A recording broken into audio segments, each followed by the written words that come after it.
If you're looking for a behind-the-scenes insight into music, you've come to the right place.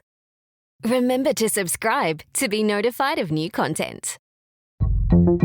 In 2016, I started this journey to finding out what goes on behind the music recorded and released by Australian singer-songwriters. I quickly learned of the struggles faced by many in this competitive industry. With the launch of ledofficial.com, I started supporting Aussie talent in promoting their music. It wasn't easy. The only guarantee I could offer my clients was that I would get the word out to media sources about their upcoming release. Some picked up community radio interviews, others gigs in live music venues. Many have told me they feel like a human jukebox when performing live, because the public seem more interested in hearing songs that they know rather than something new. 4 years later, I'm here with an independent insight into what happens behind the scenes. This is Behind the Music with Ellie D.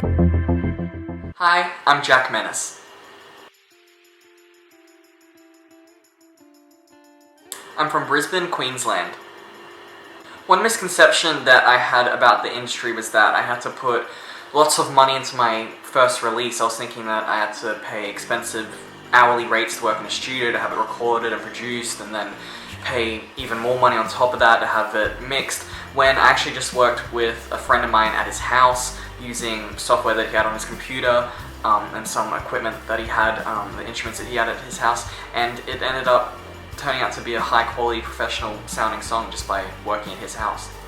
When recording my song, what I found worked best was the collaborative aspect of the experience. Working with a producer, I found that it was really helpful to work with someone that's not just going to press record and hit stop when you want them to, but actually offer suggestions, because from my own experience, some of the suggestions that he offered helped shape the song into what it is. The song that I brought in, what came out was a totally different song and better than I ever could have imagined.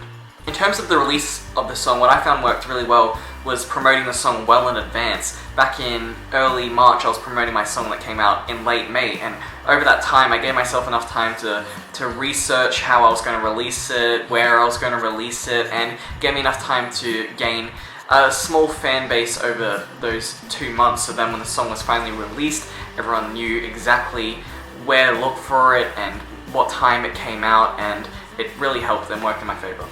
In terms of support, who I turn to most is other musicians in Brisbane. Through talking to them, I'm given advice on which radio stations I should be reaching out to, which venues I should be reaching out to, which gigs I should be playing. And they also help with marketing advice, all from their own experience in the Australian and Brisbane music scene. The platform that I found most effective for marketing my music, I would say, is Instagram. On Instagram, there are so many ways that you can market your music. You have your post, which can be a photo or a video, and then you have your hashtags that you can include, which can be really specific to who you are as an artist, which can be a great way of people discovering you. You also have Instagram lives that you can do. You have Instagram TV, where you can post longer videos over a minute long, such as covers or live performances. And after my single was released, I paid for a promotion on Instagram where my music video and details about my song showed up in people's news feeds and on their stories as well. So it's a great marketing tool for artists. I think having a song played on commercial radio is a key goal for every artist. Having a song played to such a large audience would undoubtedly lead to new fans and more listeners to your music, and it gives your song that recognition that we obviously work so hard for.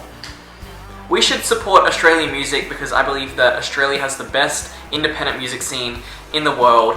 There's such a large influx of independent musicians all around the country every year. There's a real community feel in the independent music scene in Australia. Everyone supports everyone, and there's more attention on independent musicians in Australia than ever before, which is why it's a community that I feel so proud to be a part of. The advice that I would give someone wanting to get involved in the Australian music scene is to just reach out. Reach out to radio stations to have your song played on there, or to have an interview on there. Reach out to venues to play a gig there. Nothing's going to come your way if you just sit back and wait for it to happen. So if you reach out, you'll be surprised by how many responses you actually get. And another piece of advice I would give is to befriend as many local musicians as possible in your area. They can help you out in so many ways, and I know from my own personal experience that they really helped me out a lot as I was learning about this industry. Want more? Check out the Behind the Music with LED podcast, available on Spotify and Apple Podcasts.